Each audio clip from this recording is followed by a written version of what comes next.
कपड़ों का आदान प्रदान करते हैं, लोग दिखावा है, वो ड्रामा है। किसी के पुत्र प्राप्ति होती है, उसके लिए जुगले ले ले चलेंगे, माता बहन वीर, बुआ वीर, रिश्तेदार वीर, को जान पहचान वाले भी, उसका 50 कपड़े दे रहे हैं और पैर को ना 10 साल थी, फिर वो बड्डा हो जाए, वो व्यर्थ हो जाए। What is use. तो इस तरह की जो बातें हैं, जो परंपरा पड़ी हुई है, उसको भी हमने सेट करना होगा और तभी हम सुखी होंगे।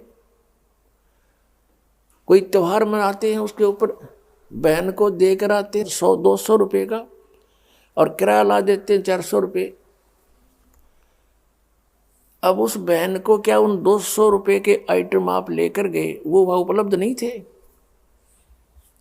और बहन जब इस मार्ग से परिचित होगी, वो बिल्कुल ग्रहण नहीं करेगी आपसे कुछ भी, क्योंकि वो उसके ऊपर भार बनता चला जाएगा और फिर एक संस्कार बनता चला जाएगा।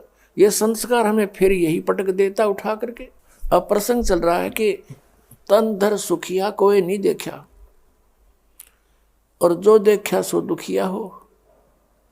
उदय अस्त की बात करे, मैंने सबका किया विवेका हो। कहते हैं घाटे बाद सब जग दुखिया, क्या गृहस्थी बैरागी हो।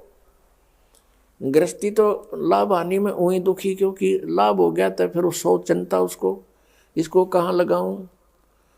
लाभ हो गया जैसे 20,000 रुपये का, और आगे काम करना चाहता है वो 1 लाख में शुरू होगा।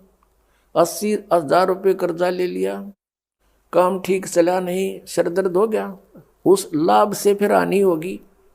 वो चिंता, लाभ हुआ जब चिंता किसको कहाँ सेट करूं, हानि तो आपे चिंता का विषय है। घाटे बाद है यानी हानि लाभ से सब जग दुखिया, के गृहस्थी बैरागी हो। जैसे घर त्याग कर जंगल में जा बैठा, वन में बैराग ले लिया, और वहां जाके क्या होगा, जाते ही भूख लगेगी। सर्दी है तो सर्दी दुखी करेगी, वर्षा आएगी, वर्षा, ओले आगे ओले टाट में लगेंगे। फिर उसके लिए उसने वहां सारा सांग जोड़ना पड़ेगा, कोई झोपड़ी भी डालेगा या कोई गुफा बनावेगा। भूख लगी रोटी मांगने के लिए गांव में आवेगा, बता सारा सांग जो का, तो फिर क्या फायदा वहां जाने का। परमात्मा कहते हैं डेरे डंडे खुश रहो और खुश रह लेनी मोक्ष। दुर्प्रहलाद पार हो गए, फिर डेरे में के दोष।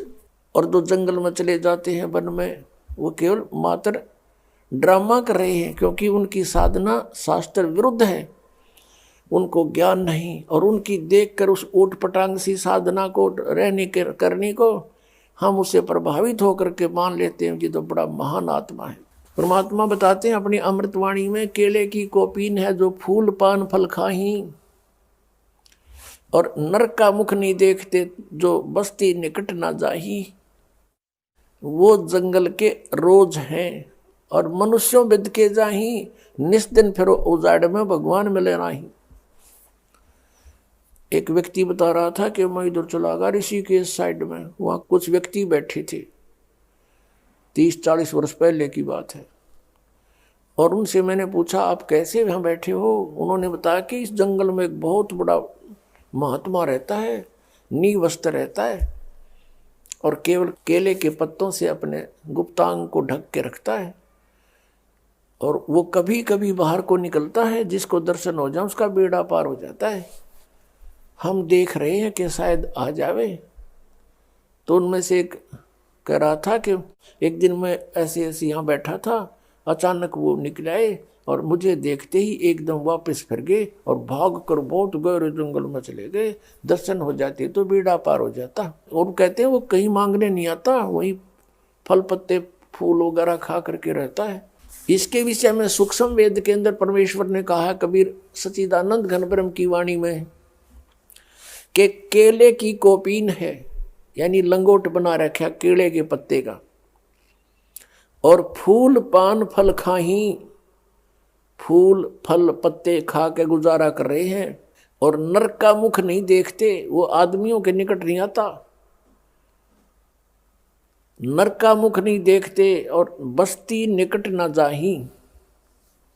वो जंगल के रोज हैं, नील गाय जिसको कहते हैं, भटकते फिर धक्के खाते अंडे जंगल में, घास फूस खावे, क्या उनको भगवान मिल जाएगा।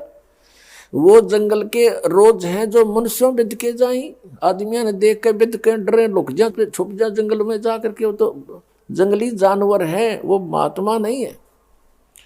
और निस्तिन फिरो उजाड़ में न्यो परमात्मा पावे नाही। ऐसे बेशक से कहीं भटकते रहो इस जंगल में, बियाबान में, ये विधि परमात्मा